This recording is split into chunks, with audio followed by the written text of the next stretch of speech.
always, coat of corruption. 2024 was the year of exposure, and 2025 is the year of removal.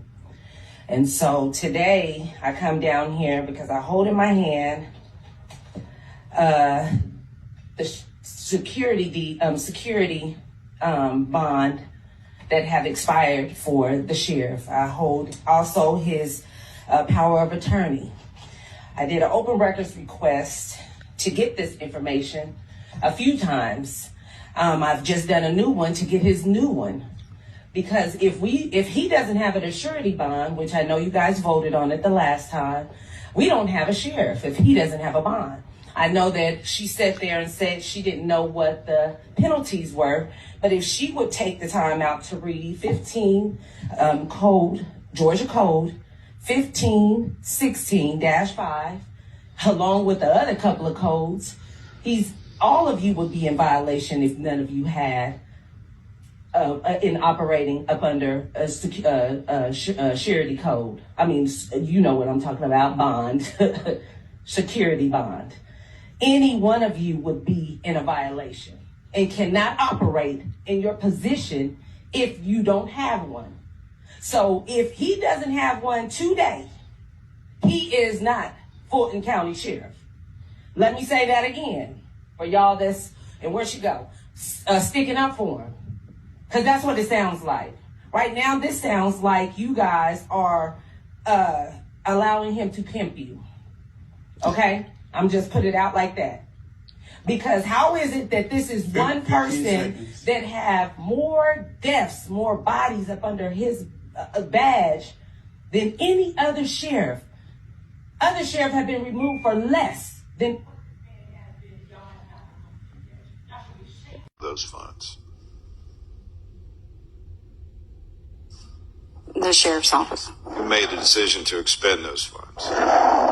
The sheriff's office. Okay, that's my point. Okay, regardless of any resolution, all expenditures decisions were made and acted upon by the sheriff's department. And what we had revealed in there when we saw the itemization of those was, well, you can use a lot of different adjectives, and I'm just not going to, a lot of stuff that looked quite improper. That's why we got rid of it. There's nothing that prohibits the sheriff from paying for these types of items out of his general fund budget today. He chose not to do that and chose to submit it to us and force this kind of discussion, have this discussion today. He created this whole thing. He created this whole mess on his own, this particular thing. And I do think if we want to resolve it, we do need to resolve it by resolution. Right? And the only reason we're having this whole conversation, we had to isolate this fund, was because of the misconduct of the sheriff. And this was an accountability mechanism that we decided to put in place. So if we want to unwind it, then you can bring something forward and we can all decide what we're going to do with it. Commissioner Arrington?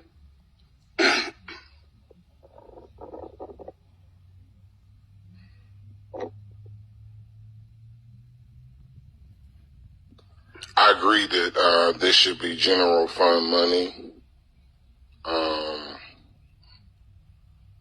I would likely support this resolution, despite the fact that I think it should be general fund money controlled by the sheriff.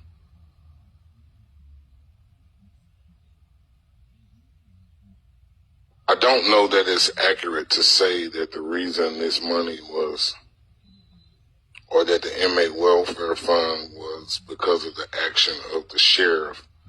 I think there was someone else in charge of the fund. I think that person was responsible for making the payments that should not have been made. But I think there's enough blame to go all around, because the resolution for the inmate welfare fund called for a committee which consisted of the chair of this commission, as well as the sheriff, as well as the chief jailer. And so I'll try to take that question. There are two separate statutes at play.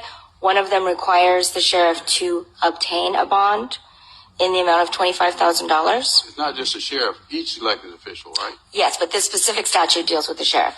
Okay. And then there is another that interplays with another statute that says the county shall pay the premium for this bond for the sheriff. So if you put those two together, he is required to have a bond under statute. Not having this bond in place means that the sheriff will be out of compliance with that statutory